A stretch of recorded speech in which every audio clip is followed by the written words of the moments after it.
स्वरूपेण हत दैत्यमावदे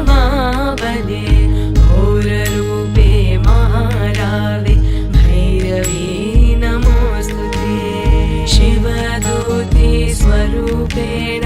हत दैत्यमावदे घोररूपे महारावे भैरवी नमोऽस्तुते